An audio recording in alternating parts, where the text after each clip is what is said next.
President Trump and President Xi continue to posture over tariffs.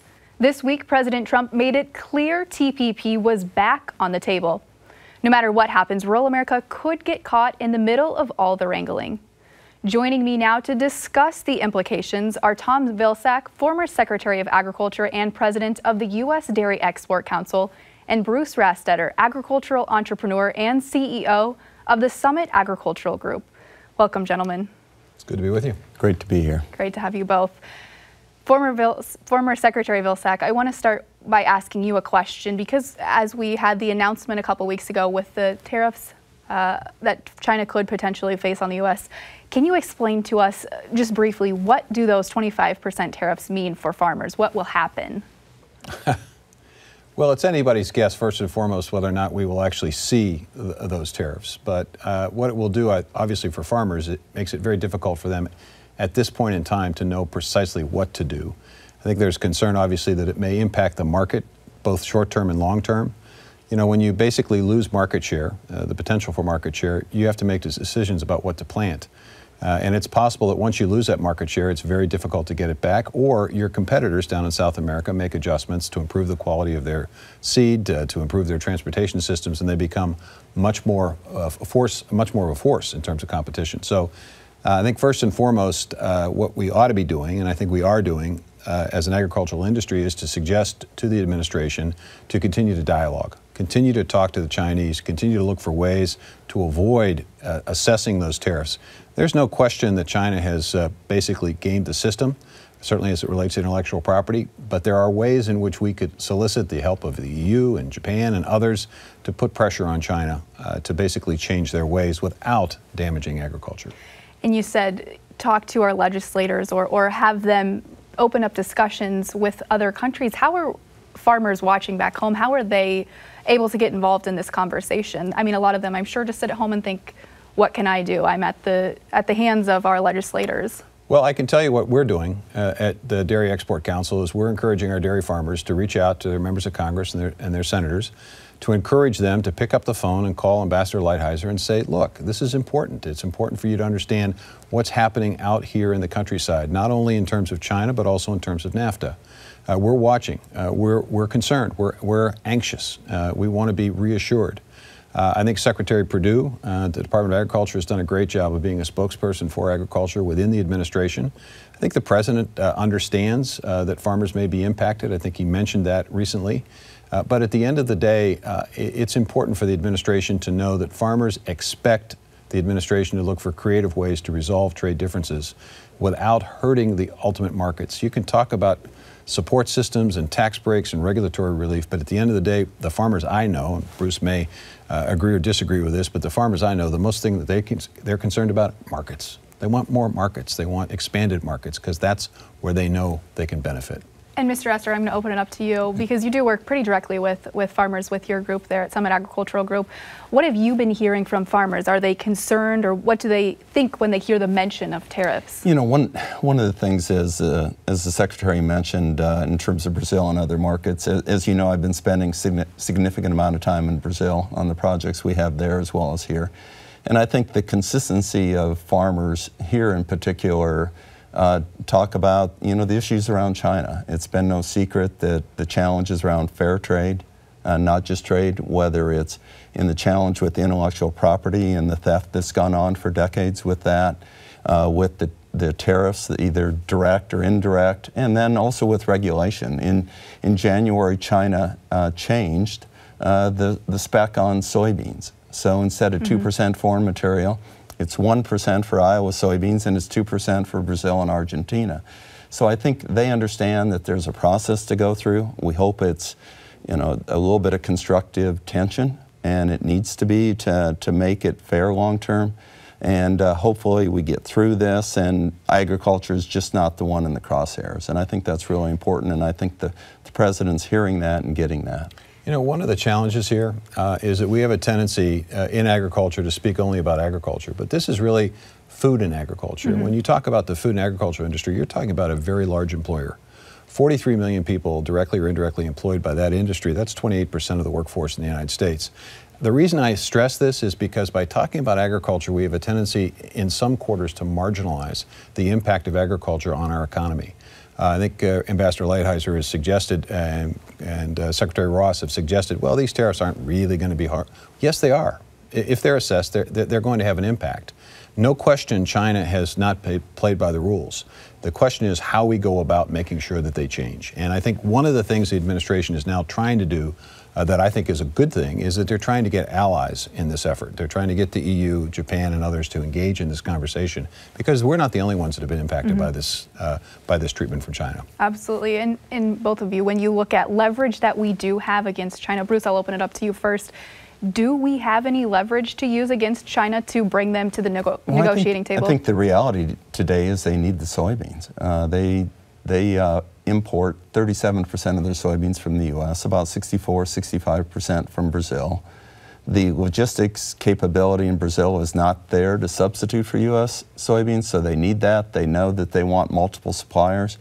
And I think that level playing field, the ability to have ships going there, and it isn't just soybeans. It's a couple of years ago, a year and a half ago, we had distillers grain on the way to China, had a 35% tariff added to it.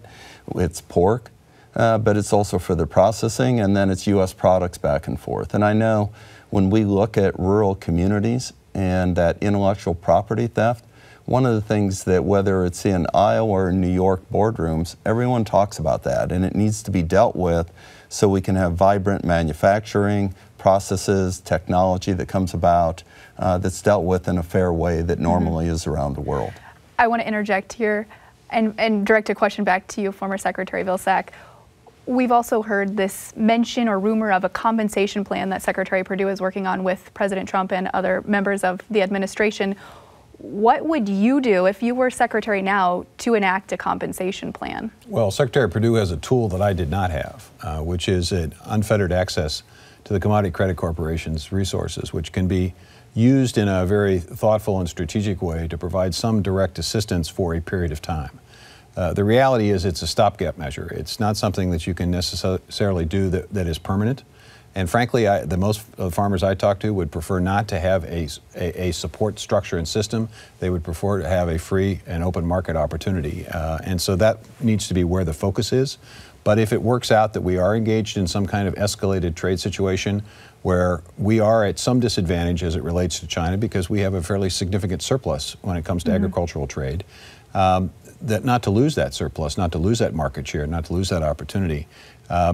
Secretary Perdue could use CCC. I think it's unlikely that he's going to get any significant change within the Farm Bill. I'm not sure we're going to have a Farm Bill this year. The way things work in Washington, it usually takes a while for folks to reach consensus. So I think the CCC is probably the vehicle that they're currently looking at. Okay, and I know both of you have recently been on international trips. When you are out and about talking to those members, I know Bruce, you were just in Brazil recently. What are their thoughts about the U.S. creating a compensation plan or just the tariffs in general? Yeah, I think it really becomes a complex situation to deal with. And back to the opportunity that I think Secretary Perdue is also working on that can help solve this issue is more domestic use. You know, we can clearly do that with E15 year-round. We can have E15 and E10 pumps, which solves the infrastructure issue. And I think that's the best message for China, that we can consume more internally and we can have that demand here. And I think in Brazil, it becomes complicated. As you know, Brazil has a 35% tax on every U.S. good that goes there if it's not manufactured down there. And at the same time, they had a 20% tariff they put on ethanol a year and a half ago. And shortly after that, we let Brazilian beef into the U.S. tariff-free. So I think there needs, and there's talks on that issue going on, but they're eyeing the world market, wondering if that's not an opportunity for them on soybeans. Absolutely. China's got quite a surplus of grain on hand, and that's an issue. Let me tell you, I recently have been to China twice this year, and I recently had a conversation with high-ranking Chinese officials. This is a very confident nation. It's a very confident nation. Their economy is expanding. They are urbanizing their population. They feel they have developed relationships around the world. They feel very strong. And I think the message that was conveyed to me very clearly was that they are not fearful of any kind of trade escalation. They would prefer to avoid it. They think in the long run it's not beneficial to them or to all of us, frankly. And that's certainly what I hear from other capitals. I've been in Brussels, I've been in London, I've been in Dubai, I've been in Dublin recently. And the consistent message from world leaders that I talk to is the world doesn't need a trade war at this point in time. The global economy is perking up a little bit, and this might put a damper on it. The U.S. economy is working pretty well right now, so we need to look for ways creatively to engage in dialogue, and I think the administration's doing that. And I think Secretary Perdue has done a good job. And I wish he would talk to his friend at Congress. Secretary Ross doesn't seem to understand the importance of the food and agriculture industry, but we're working on that, and I think that's important. And I think there needs to be a consistent message coming out of the food and agriculture industry, and that is that what we really want. We want markets, and we want open and fair markets. If they're open and they're fair, we're going to win more times than not. And I think that's how American producers, at least the ones I talk to, that's how they feel. If you want to see all of our discussion, please go to iptv.org/MtoM or our YouTube channel, YouTube/Market to Market. Now, I want to take it back to the RFS issue because you just mentioned that a little bit earlier, Mr. Rastetter. President Trump has campaigned on preserving the RFS, but the administration hasn't necessarily backed that up. And he's used it as a punching bag, or he did use it as a punching bag. So what are your thoughts on the waivers that they have been handing out at the EPA? Yeah, I think one of the things that we continue to hear that is supposed to end. It wasn't designed to be mass waivers. It's amounting to about 1.5 billion gallons. In terms of the RIN waivers that are going on, we need more demand, and that's how ethanol has gotten into the marketplace. So it's back to E15 year-round blending as part of that, and also an increased use. And the irony of it, and in Brazil and in the corn ethanol business that we're in there, Brazil has 27.5% blends compared to 10%. They have consumer choice at the pumps that the U.S. doesn't have. And so that renewable fuel standard is necessary in order to continue access to the marketplace. Absolutely. My experience in the RFS requires incredible vigilance because there are folks at EPA, there are folks in the Congress, there are folks in the oil and gas industry that have been opponents of the RFS for as long as it's been in existence. And they have a three-pronged strategy of focusing on the EPA and changing the rules there, having Congress change the rules, and going into court in an effort to try to change the rules. And I think it's going to be incredibly important for Secretary Perdue to continue to do what he's done, which is to be a forceful advocate for the ethanol industry. I think because of his advocacy, he's probably prevented the EPA from doing a lot of harmful things. But I think it's an everyday ongoing battle in order to preserve that RFS, because Bruce is right, it's incredibly important, and it's incredibly important to agriculture generally, and certainly to Midwestern agriculture. Just for quick clarification before we transition here into some other issues, the waivers that they're using now, were those enacted during the Obama administration? There were a series of steps that were taken or attempted to be taken by the Obama administration, but I think it's fair to say that while I was secretary, I was as forceful as Secretary Perdue has been, and that's why we saw increases in the RFS, and we ultimately got to 15 billion gallons on ethanol. So that's what I'm saying. It takes a Secretary of Agriculture being in that debate every single day, making sure that nothing's happening at the White House or in Congress or at EPA that would alter or negatively affect the RFS, because this is an ongoing, tremendous battle. This is a big industry, the oil industry. They don't like the RFS. They've never liked it. They want to get rid of it. And there are some folks in Congress that would be unhappy to have that happen. But we have strong advocates as well in Congress. So far, we've been able to avoid really, really damaging impact on the RFS. But if you're not vigilant, things can happen. And the reality is if you allow those waivers, it disincentivizes others from blending. And I think for the public, it becomes a complicated issue.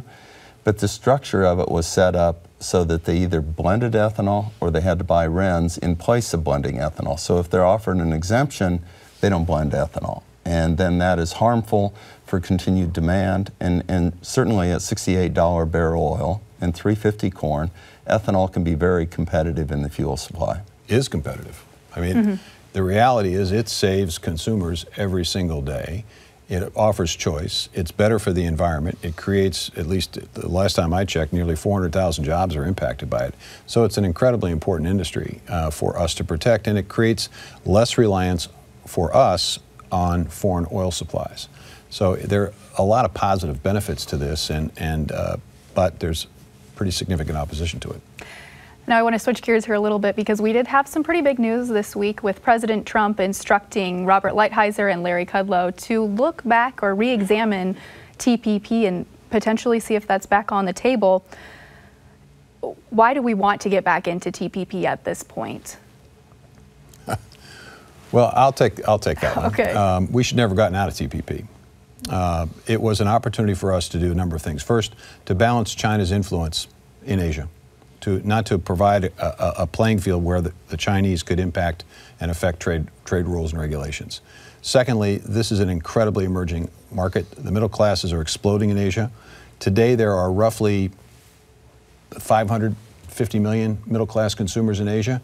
It's projected to increase by 2.7 billion in the next 15 years. That's 10 times the population of the United States, just in middle-class consumers who want Western goods.